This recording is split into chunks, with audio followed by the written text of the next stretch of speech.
Money Puzzle Exchanger is a fast-paced, head-to-head puzzle game. It's all about matching coins and making money faster than your opponent.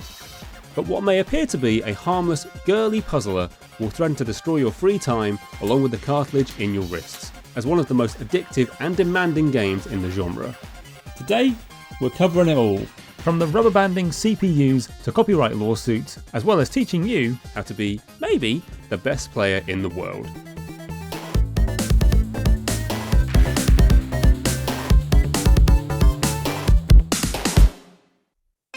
Welcome to Hamster Arcade, where my opinions are only as valuable as you think they are.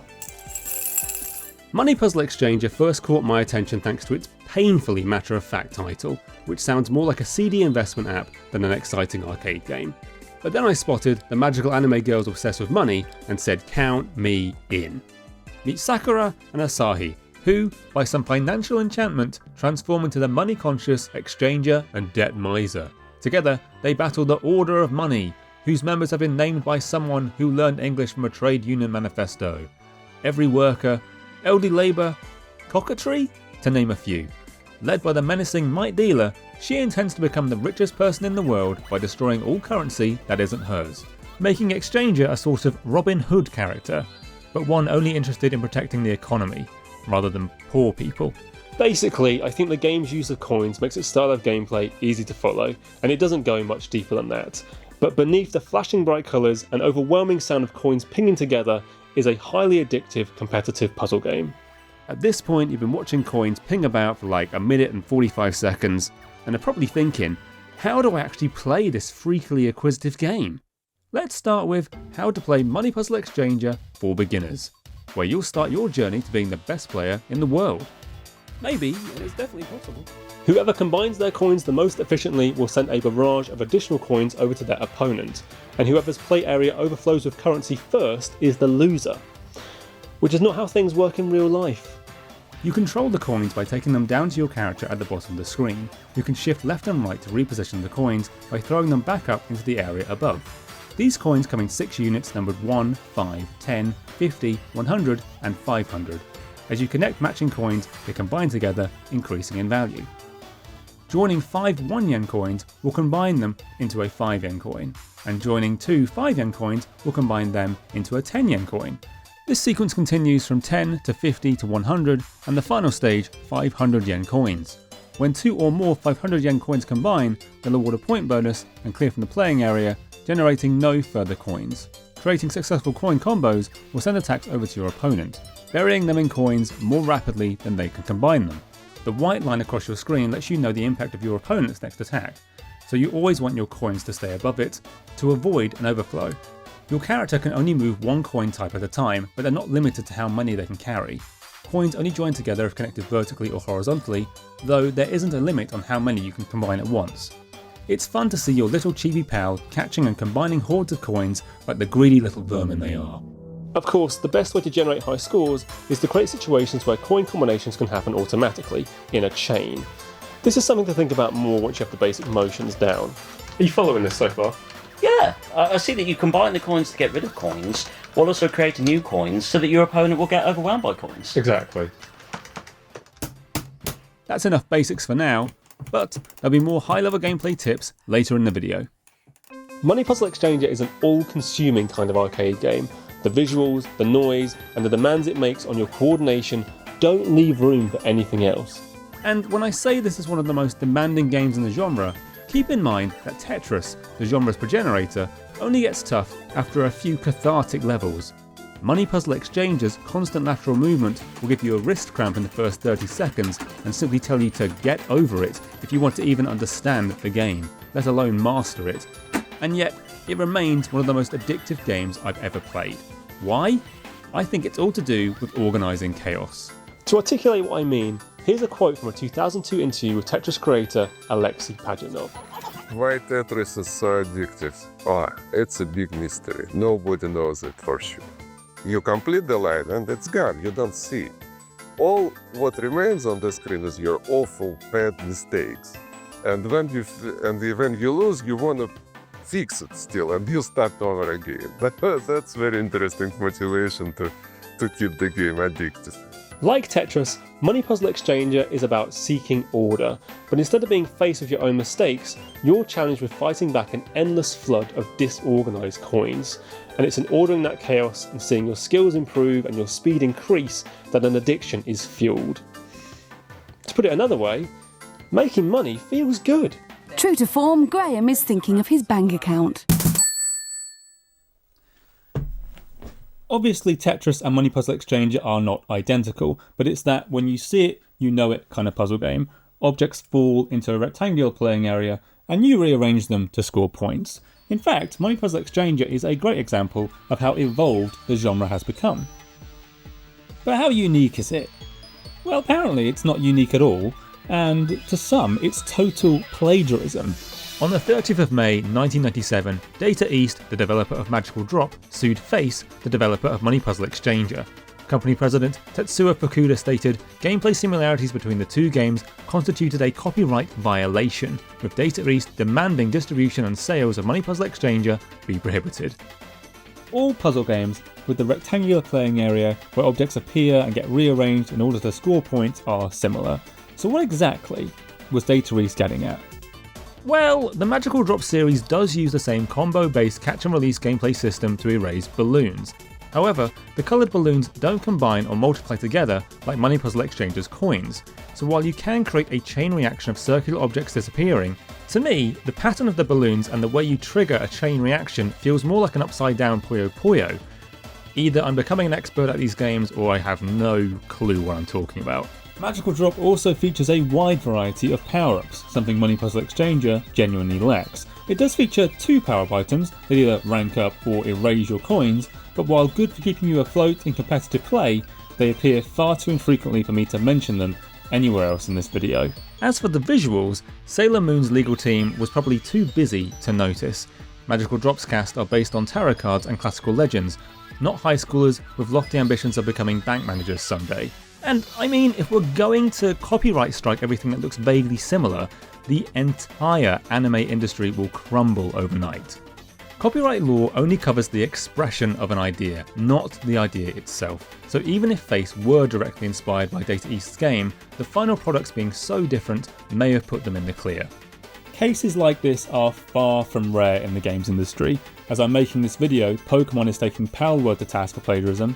In the early 2000s, Sega sued The Simpsons Hit and Run for being too similar to Crazy Taxi, and even Data East is no stranger to lawsuits, as in '94, Capcom tried and failed to prove they'd ripped off Street Fighter 2 while making Fighters history. You can even see an entire lawsuit exhibit video on Fighters history vs Street Fighter 2 on the Restart Fanzine YouTube channel. But in the case of Money Puzzle Exchanger, the fact is Data East originally bought the rights to Magical Drop's gameplay mechanic from a Russian indie game called Drop Drop. Naturally, they wanted to protect their intellectual property.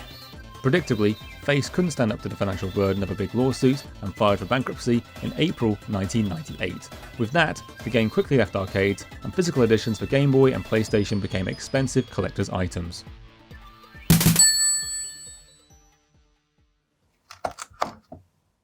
Fortunately, Money Puzzle Exchanger and Magical Drop 2 and 3 are available on Switch thanks to Hamster Arcade Archives series, though unfortunately these ports don't include online play.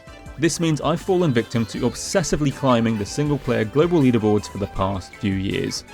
As a result, I'm somewhat qualified to inform you on how to do the same. But something I have noticed whilst crawling my way to the top is that Money Puzzle Exchanger seems to suffer from a serious case of rubber banding CPUs. High scores are pulled from the versus con mode, and the first 2 opponents you'll face are Cockatry and Cherry Biter, who really don't pose much of a threat. Sometimes they'll even sabotage themselves without scoring a single point. However, beyond the 3rd stage, there can be a huge uptick in difficulty, with the game turning nasty if you threaten the leaderboards with a new high score. This is the very essence of rubber banding. The better you're playing, the harder the game becomes, seeming to stretch to surpass your abilities. And Money Puzzle Exchanger demonstrates this shamelessly. If you can reach the final stage with a strong high score, Might Dealer moves so fast I seriously doubt any human player could replicate it. This is all to say that if you want a high score in Money Puzzle Exchanger, the best method is to take advantage of the first 2 CPUs' pathetic competition. With practice, you can score well over 1 million points on the first stage alone. The secret?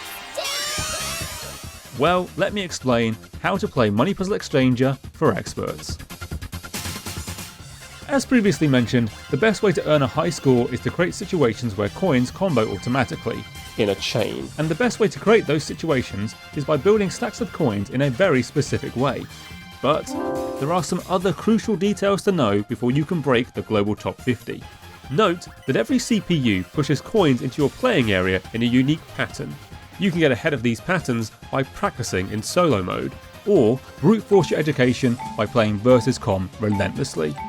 Once you know their quirks and reach a competitive speed with the controls, chains will be happening all the time without you even thinking. Now it's time to start building deliberate chains of coins for maximum points. The most advanced chain will take you from the smallest to largest coin in one smooth sequence. This is what I call building the perfect stack. The perfect stack should look exactly like this. 2 carefully arranged pillars of coins side by side. See how we have 4 10s and 4 100s, but only 1 5 and 1 50? That's so when triggered with 5 1 yen coins. Everything we need to chain down from the lowest to the highest coin can be created and comboed in one automatic motion. The 5 1 yen become a new 5 yen. This allows 2 5s to become a 10, which means we have 5 10s to create a pair of 50s. Those 50s join to complete a set of 5 100s, which instantly combo as well.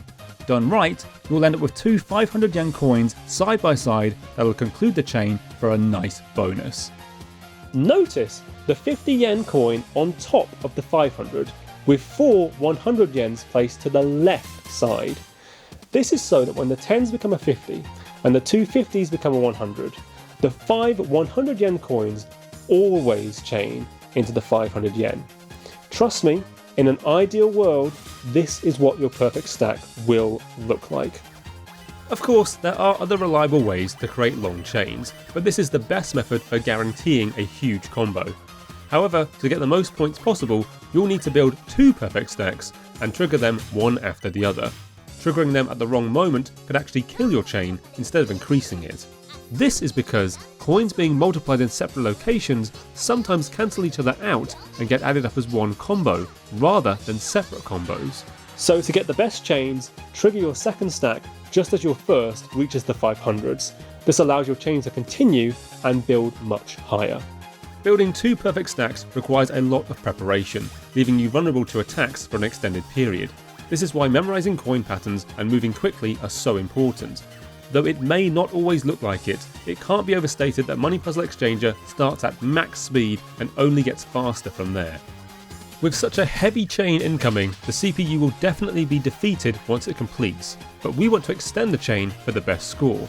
In the short seconds you have before the chain ends, try to identify easy coin combos to keep the chain going as long as possible. If you manage to create an unbroken combo chain of 13 or more, you'll receive upwards of 1 million points in bonuses after the round ends. My current high score of 1,142,828 puts me at 32nd in the global leaderboards, which is pretty good. Even if playing a game this obsessively does somewhat destroy your personal hygiene, mental health, and close family relationships. Though I should also point out that my success here is partly due to how underplayed the game is. It's a miracle that previously forgotten arcade games like this are available so easily today. That's thanks to Hamster's Arcade Archives series, currently releasing a new game every single week. Once left by the wayside because of an unfortunate lawsuit, Money Puzzle Exchanger is now available to guzzle coins once again, and I can't deny that it's become one of my favourite games. As far as high scores go, the truth is you can usually break into the top 200 players of an Arcade Archives port just by randomly mashing buttons. The only way to truly test my skills would be to enter a real life competition, which would probably mean getting a flight to Japan only to be beaten by a child. A Japanese schoolgirl aged between 12 and 16 was making her first appearance at EVO Japan and she won the overall competition for Money Puzzle Exchanger. Wow. Money Idol Exchanger, which is the Japanese name of Money Puzzle Exchanger, is a head-to-head puzzle game that looks like an upside-down game of Tetris. Her appearance at EVO Japan, the local offshoot of the American esports tournament, was the first time she'd been able to play in real competitions. Until this year, the event, which had run late into the evening, had finished past her bedtime. It just makes sense that kids these days are going to pick them up and have that time, like a whole summer to spend playing on one particular machine, or, you know, they go on holiday and they have access to stuff like that. In a competitive scene where fast reflexes and hours of practice matter greatly, the younger generations often have a leg up on the original players, whose greater experience may be offset by slower responses or hand cramps.